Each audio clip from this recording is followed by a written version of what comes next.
예수님께서 왜 십자가를 지셨습니까? 저와 여러분이 이 질문에 대해서 항상 생각하고 또 그 질문에 대한 항상 답을 얻으셔야 합니다. 바로 죄와 사망과 마귀의 종로로 다던 우리들을 해방시키셔서 하나님의 자녀 삼으시고 이제는 구원의 기쁨과 자유를 주시려고 예수님께서 십자가를 지셨습니다.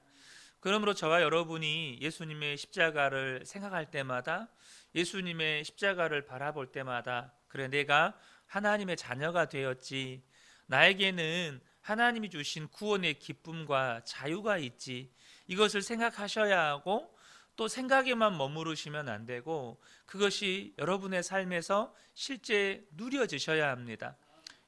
저와 여러분 안에 구원의 기쁨이 있어야 하고, 또한 이 땅에 얽매인 모든 것들로부터 자유함이 있으셔야 합니다.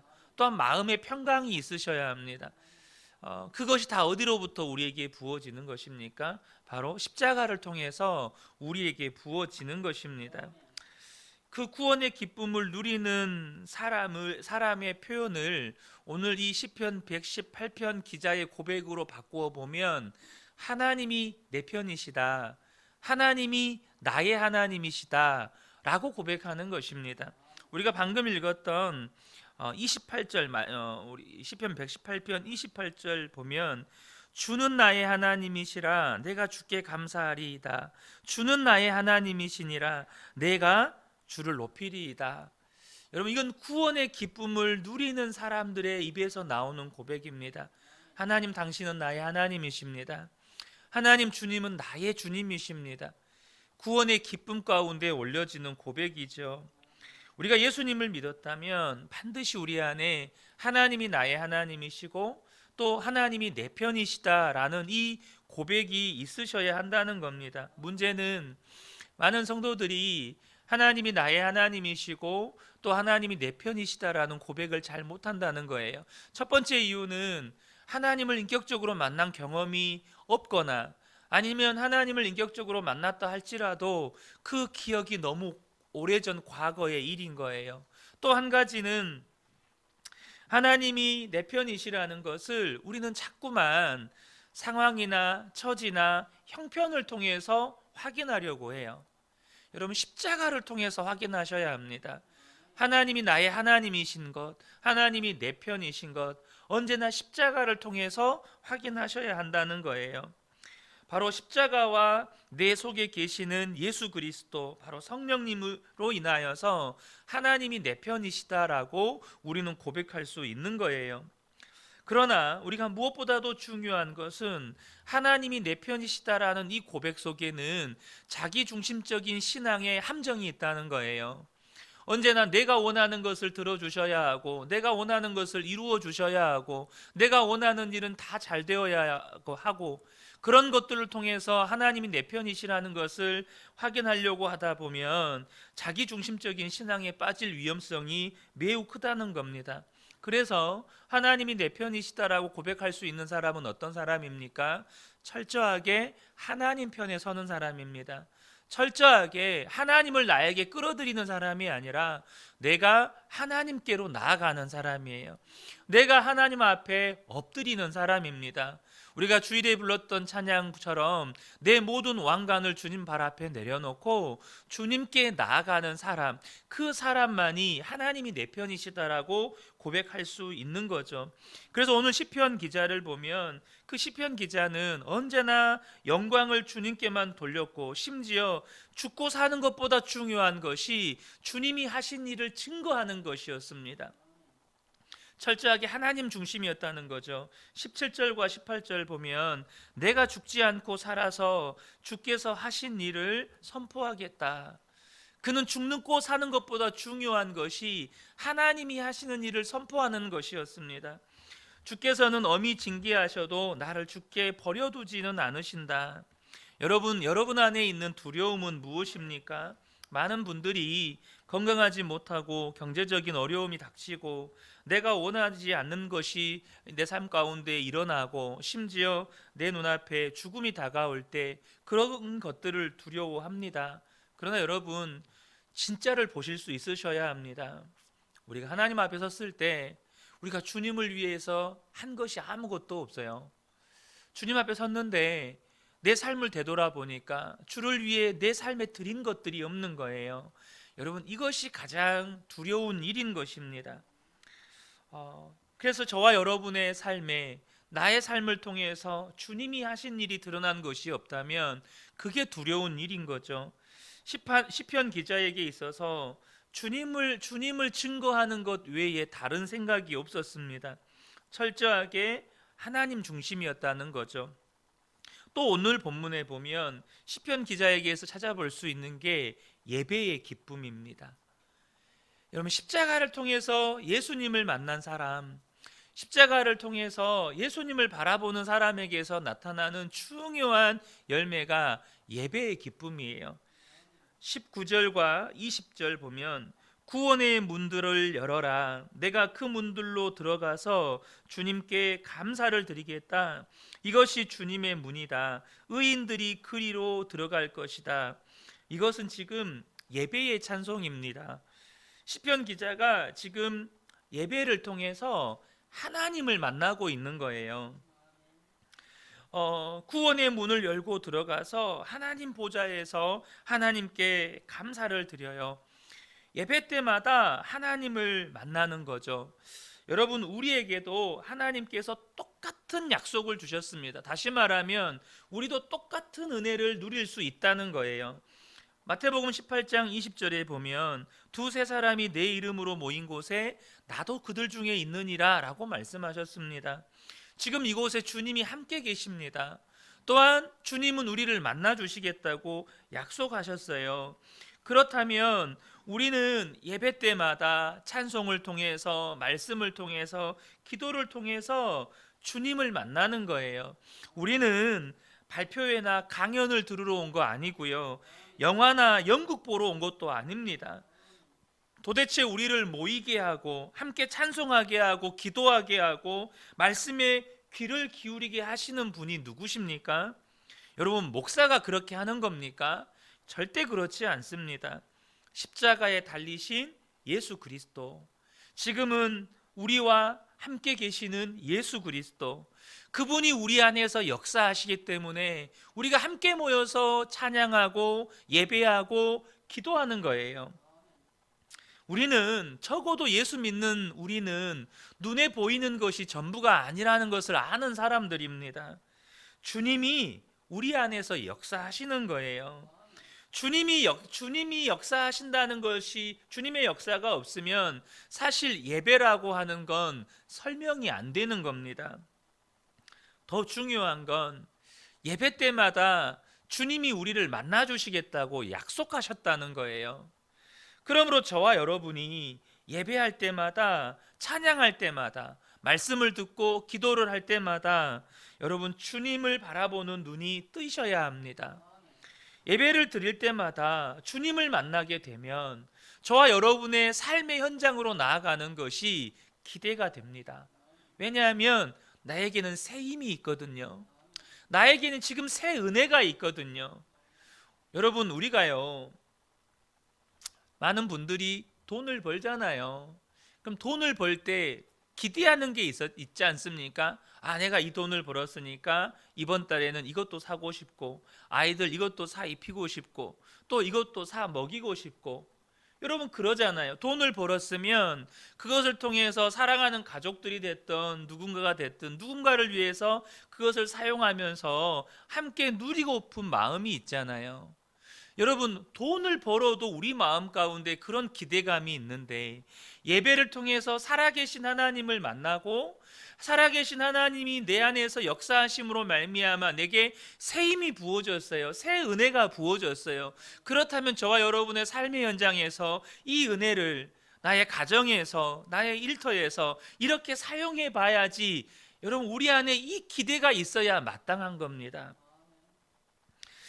그래서 저와 여러분이 예배 때마다 은혜를 누리게 되면 세상에 나아가서 살아가는 것이 기대가 되는 거예요. 이 은혜를 통해서 내가 어떤 승리를 경험하게 될까?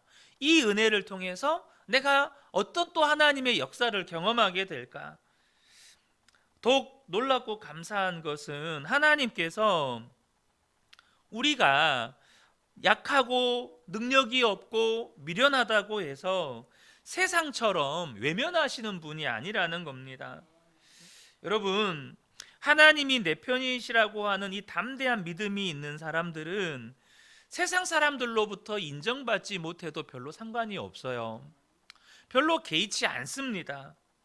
세상 사람들처럼 내가 뭐 가진 것도 없고 별로 배운 것도 없고 인물이 못나도 건강하지 못해도 그건 별로 상관이 없어요. 왜 그렇습니까? 하나님은요, 언제나 약한 자를 택하시고 미련한 자를 택하시고 없는 자를 택하여 사용하시는 것이 너무나도 분명하기 때문입니다. 오늘 본문에도 그와 유사한 말씀이 기록이 되어 있어요. 22절 23절을 보면 집 짓는 사람들이 내버린 돌이 집 모퉁이의 머릿돌이 되었다. 이것은 주님께서 하신 일이니 우리 눈에는 기이한 일이 아니냐. 이것은 예수 그리스도를 향하여 예언된 말씀이십니다. 그래서 예수님께서 직접 인용한 말씀이시기도 하시죠.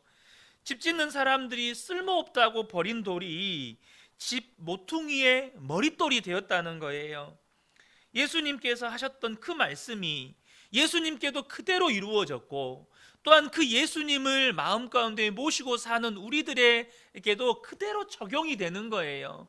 세상 사람들은 우리의 외모가 못났고 배우지 못했고 돈이 가진 것이 없고 세상에서 성공하지 못했고 그런 것들로 인해서 무시하기도 하고 조롱하기도 하고 외면하기도 하고 별로 알아주지도 않아요. 그런데 하나님께서 그런 우리들을 부르셨어요. 택하셨어요. 하나님의 자녀 삼으셨어요. 그런 우리를 통해서 세상을 하나님의 나라로 만들어 가세요. 그런 우리들을 통해서 세상에 가진 자들을 부끄럽게 하시고 능력 있는 자들을 부끄럽게 하시고 세상에서 성공한 자들을 부끄럽게 하세요. 예수 그리스도께 이루어진 그 말씀 그대로를 예수를 주와 하나님으로 고백하고 그 마음 가운데 모시고 사는 사람들에게 그대로 이루어지게 하신다는 거예요. 여러분, 저와 여러분이 이걸 보실 수 있으셔야 합니다. 세상에서 별로 인정받지 못했던 우리들이 하나님 나라의 영광을 위해 쓰임받다가 장차 임하게 될 하나님의 나라에서 얼마나 높이 영광을 받게 될지를 저와 여러분이 보셔야 한다는 거예요. 이것을 안다면 이 땅에서 예수의 이름 때문에 고난을 받고 예수의 이름 때문에 사람들에게 인정받지 못하고 비웃음 당하고 외면당하는 것이 부끄럽지가 않은 거예요. 그때를 볼 수 있는 믿음의 눈이 있으니까. 여러분, 저와 여러분이 보잘것없는 것이 문제가 되지 않아요. 그 이유를 분명하게 아셔야 합니다. 왜냐하면 우리 안에 보배이신 예수 그리스도가 계시기 때문이에요. 고린도 후서 4장 7절에 우리가 이 보배를 질그릇에 가졌으니 이는 심히 큰 능력은 하나님께 있고 우리에게 있지 아니함을 알게 하려 함이라. 여러분, 그래서 우리가 하나님이 내 편이시라고 고백할 수 있는 겁니다. 어떤 분이 교회는 깨지기 쉬운 그릇들이 진열되어 있는 유리찬장 같다고 표현을 하셨어요. 딱 맞는 표현 아닙니까? 정말로 교회는 깨지기 쉬운 질그릇들을 모아놓은 유리찬장이에요. 그래서 조금만 잘못하면 다 깨지는 겁니다. 다 연약한 사람들이 모여 있어서 조금만 잘못하면 서로 부딪혀서 깨지기도 하고 스스로 넘어져서 깨지기도 하고 하여튼 깨져요. 그러나 우리가 깨지는 것 때문에 조심할 필요는 없어요. 왜입니까? 우리가 질그릇이니까. 우리는 원래 잘 깨져요. 우리는 원래 잘 깨지는 존재들이에요. 그러나 여러분, 이것은 기억하셔야 돼요. 우리의 존재 자체는 잘 깨지는 질그릇이어서 깨지는 것 자체를 두려워할 필요는 없지만 우리는 서로를 보배롭고 존귀하게 대하셔야 한다는 거예요. 왜 그렇습니까?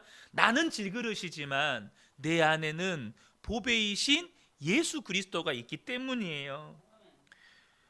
우리는 다 질그릇 같은 존재지만 우리 안에 보배이신 주님이 계시기 때문에 우리는 나 자신도 하나님은 내 편이시다라고 고백하지만 함께 신앙생활을 하는 성도들을 바라보는 눈도 완전히 새로워져야 한다는 거예요. 내 안에만 보배이신 예수 그리스도가 계신 게 아니고 내 옆에 계시는 그 성도 안에도 보배이신 예수 그리스도가 계셔요. 성도들 한 사람 한 사람, 한 분 한 분이 다 보배를 담은 질그릇이라는 거죠. 그래서 하나님은 내 편이시기도 하시지만 내 옆에 계신 그 성도님의 편이에요. 그러므로 여러분, 내가 그 성도를 대하는 태도 또한 주님을 대하는 태도라는 것을 아셔야 돼요. 내가 그 성도에게 하는 말이 주님께 하는 말이에요. 내가 성도에게 하는 반응이 주님께 하는 반응이에요. 제가 군대에 있을 때 참 여러 가지로 불합리하다는 것을 많이 느꼈는데요. 대표적으로 불합리하다고 느꼈던 것 중에 하나가 뭐냐 하면 각 부대에는 대장, 중대는 중대장, 대대는 대대장, 뭐 연대는 연대장이 있지 않습니까? 저는 이제 연대 본부에 있었는데요. 연대장님이 하시는 말씀은 다 옳아요. 언제나 저는 이게 참 불합리하다고 생각을 했어요. 그냥 그 연대장님이 하시는 말씀은 무조건 다 옳은 거예요. 여러분, 우리가요 기억하셔야 하는 것이 그렇게 누군가를 향하여서 뭐 아부하고 그 사람이 높은 자리에 있기 때문에 그 사람을 높이고 이게 아니에요. 여러분, 우리 안에 그리고 다른 성도들 안에는 보배이신 예수 그리스도가 계세요.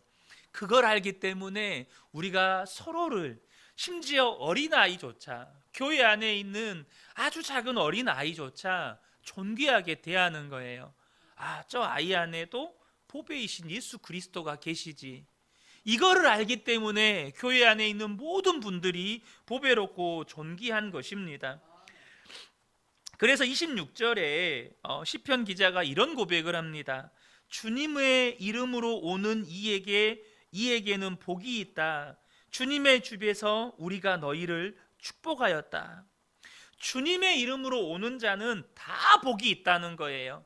그래서 교회에서 성도들이 서로에게 하는 게 뭡니까? 서로를 축복하는 거예요. 이미 복이 있는 자들이기 때문에 서로를 축복하는 것입니다. 사랑하는 성도 여러분, 우리가 진정으로 주님이 내 편이시다라고 고백할 수 있으려면 정말로 주님이 살아계신 하나님으로 고백되어져야 합니다. 십자가를 통해서 예수 그리스도를 바라보고 그 십자가를 통해서 하나님의 사랑을 경험하고 그 십자가를 통해서 내게 임하는 하나님의 그 구원의 기쁨과 자유를 누리게 될 때 우리는 하나님이 내 편이시라고 고백할 수 있게 되는 거예요. 여기 계신 분들 중에 에베레스트 산을 모르시는 분은 아무도 안 계실 겁니다. 제가 아는 청년 중에 네팔을 단기 선교로 다녀온 청년이 있는데 네팔에서는 정말로 에베레스트 산이 바로 이렇게 눈앞에 보인대요. 눈앞에 정말 딱 아침에 일어나면 에베레스트 산이 쫙 펼쳐져 보인대요. 근데 거기까지 가려면 한나절이래. 가는 데만 한나절이래요. 그렇게 멀는데 여러분, 우리가 한국에 있어도요 에베레스트 산을 알아요. 그런데 현장에 가보면 안다고 말하면 안 돼요. 또 에베레스트 산을 올라가 본 사람 앞에 서면 에베레스트 산을 안다고 말하면 안 돼요. 우리가 그림으로 보고 영상으로 보고 사진으로 봐서 아는 것과 그 땅에 가서 실물로 보고 심지어 그 산을 올라가 본 사람과는 전혀 다른 거죠. 여러분, 천국이 있다는 거 다 아실 거예요. 천국이 좋다는 것도 다 아실 겁니다. 하지만 실제로 죽어서 천국에 가본 사람들, 그 천국의 영광을 보는 것과는 완전히 다릅니다. 들어서 아는 것과 실제로 경험해서 아는 건 다르다는 거예요. 모세가 가나안 땅에 들어가고 싶었습니다. 그런데 혈기 한번 부린 것 때문에 못 들어가잖아요. 너무너무 들어가고 싶어서 하나님께 간청해요. 하나님, 저 들어가게 해주세요. 가나안 땅에 들어가게 해주세요. 그런데 하나님께서 어떻게 합니까? 다시는 구하지 말라고 그렇게 말씀하셔요. 거기에는 하나님의 뜻이 있죠. 그래서 하나님께서 모세에게 모세를 비스가 산에 데리고 올라가셔서 산 꼭대기에서 가나안 땅을 보게 하시고 거기서 이렇게 생명을 거두어 가십니다. 여러분, 모세는 가나안 땅을 보기만 했어요. 실제로 가나안 땅에 들어간 것과는 차원이 다른 거예요. 여러분, 살아계신 하나님을 아는 것과 살아계신 하나님을 실제로 만나고 경험한 것은 완전히 다른 문제입니다. 여러분, 구원을 아는 것과 십자가를 통해서 예수님을 만나고 살아계신 하나님을 만나고 내 안에 구원의 기쁨과 감격을 누리고, 그래서 예수님이 살아계신 하나님이라고 고백하고 나의 하나님이라고 내 편이라고 고백하는 건 완전히 다른 문제입니다. 정말로 중요한 것은 여러분이 정말로 주님을 만나기를 원한다면 내 중심으로 예수님을 믿는 것을 중단하셔야 돼요. 내가 원하는 것을 주님이 들어주기를 원하고, 내가 원하는 것을 이루어 주기를 원하고, 내가 원하는 건 다 잘 돼야 그것이 하나님이 내 편이라고 생각하는 것을 여러분 멈추셔야 합니다. 그리고 철저하게 저와 여러분이 예수님 편에 서셔야 돼요. 주인은 내가 아니라 예수님이세요. 왕은 내가 아니라 예수님이십니다. 항상 주님 편인 것을 알고 주님을 바라볼 때 거기서부터 하나님을 경험하게 되는 거예요. 여러분, 우리가 이 새벽에 함께 모여서 기도하는 이유가 뭡니까? 여러분의 삶의 자리에서 지금 예배의 자리로 나온 거예요. 이것이 여러분 주님 편에 서서 신앙생활하는 겁니다. 내가 편한 곳, 내가 좀 더 쉴 수 있는 곳, 내가 좀 더 게을러질 수 있는 그곳에서 주님을 좀 더 바라볼 수 있는 곳, 주님의 말씀에 귀를 기울일 수 있고 주님 앞에 엎드릴 수 있는 곳으로 여러분의 몸을 옮기는 거죠. 여기에서 주님을 바라보고 우리가 함께 기도하고 함께 주의 말씀 듣고 함께 찬양할 때 우리 가운데 역사하시는, 그래서 우리를 하나님께로 이끌어 가시는 은혜를 경험해 가는 거예요.